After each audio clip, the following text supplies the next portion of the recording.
Good morning to you, my friends. Billy O calling out from the top of the Peacock Cafes level of the Somerset. Darling. No, I won't be going in there. I got to get to work. But I wanted to just try and encourage a few people. You've probably heard the expression, it's going to get worse before it gets better. A lot of truth to that. Also, it's darkest before the dawn. Well, some of you might say, duh. Well, there's a reason. I mean, these are object lessons I believe God encourages us with. The sun rising and the sun setting. And with everything going on in this world right now, I was reminded of a passage in the book of Nehemiah.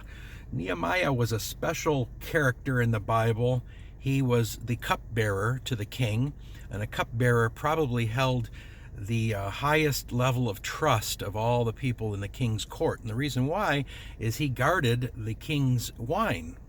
Yeah, the king liked to have his wine, and yet he knew that there were always attempts to assassinate him and to get rid of him. And so there was someone given the single job of making sure the wine was not only guarded, but that the king's cup was kept clean, and that when wine was poured, he would even sample the wine to make sure that it was not something that would kill the king, because there were attempts to poison the king. Well, anyway, I say all that to say there was a terrible time for the Jewish folks at that time. They were in exile in the Babylonian captivity. Was not a nice land to be held captive to. And then in 1 Peter, we've been preaching from, there was another sort of dysphoria, they call it, where they're exiled and God's people are scattered. And then I tried to draw an analogy and a kind of a reference to today's church being scattered. But getting back to Nehemiah, he was granted favor by the king, and the king let him go back to rebuild what was a pile of rubble at the time, the walls around Jerusalem. And there's a lot of metaphors in this rebuilding of the wall. And I'm not going to get political, but I definitely think that our country, even though you might think it's being deconstructed, I believe we're in the process of a reconstruction. I believe that it is darkest before the dawn, and that it is somewhat going to be worse than it gets better, even with cases of corona or whatever you want to call it. And so God is getting our attention. He's got mine right now. I'm seeing a lot of people on Facebook that are gloom and doom toters, and it makes me sad, really, more than anything.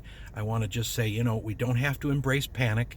Every morning I pray for my family, a hedge of protection around them, and I actually confess, my wife will tell you, we are a family without tragedy. And tragedy in the very definition of the word. I don't want to embrace a panic or believe that my family is headed down a path where we're going to have tragedy. God keeps his promises, and in the person of Jesus Christ, the second head in the Trinity, he promised us many things. He'll always be with us. He'll never forsake us.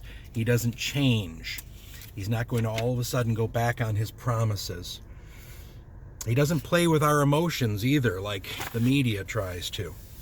So I just want to look to this book of Nehemiah again, and in chapter 4, it's interesting because there's opposition to his work. How many know there will always be naysayers?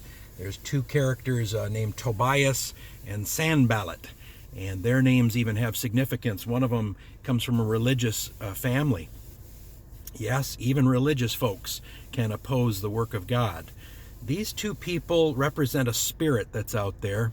It's a spirit that gets angry whenever they see people working for God, or when God is at work in his people.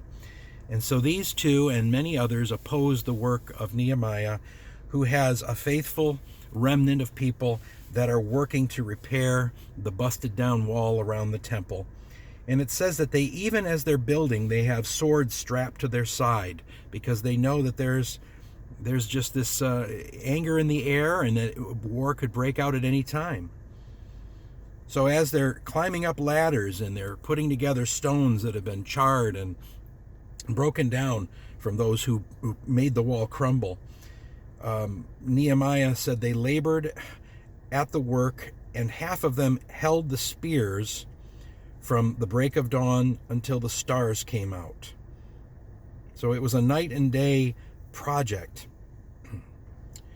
Neither I or my brothers or my servants nor the men on the guard who followed me, none of us took off our clothes. We each kept our weapons at our right hand. It's a shame that you have to do the work of God and be on guard at the same time. But I think there's a practical application for us today. Yesterday I said the man of God or woman of God has to have a cool head, but has to have a fervent or on fire spirit to pray and to seek God. But at the same time, we don't panic. We know the weapons of our warfare are not carnal. We don't have to carry swords and spears, but we have the full armor of God. I just had a sister send me a reminder. She says there isn't a mask big enough to protect us from the things that are being thrown at us. She says we need the full armor of God, and I agree. Amen. So let's strap that armor on today. It's God's armor. It will not fail. And in spite of all the negative news that you hear out there, I want to encourage you, because I believe in my heart of hearts, we are in the process of a rebuilding, just like Nehemiah. There's going to be restoration. There's going to be justice met out. If I didn't believe that, I'd have gone crazy a long time ago. There is going to be a return of the king. He wants to find his people doing his kingdom business. He's going to be calling up his saints. I'm planning to do a little message on the rapture. I put something out yesterday, and I don't blame the few that said, well, he didn't give a good answer as to why there's a rapture. Well, I'm going to dig into that. I'm going to find a reason. And it's going to be a biblical one, and I hope you'll listen to it. But he's going to call up his church. And again, if I didn't believe in these truths, the Bible paints them very, very clearly for us, then I'd have gone crazy a long time ago. But today I'm not crazy, at least I hope I'm not. The Lord woke me with a relatively sound mind, and I'm going into work now. So I'm praying for you all as I go, and I hope you'll pray for me too. For now, this is Bible Bill signing off.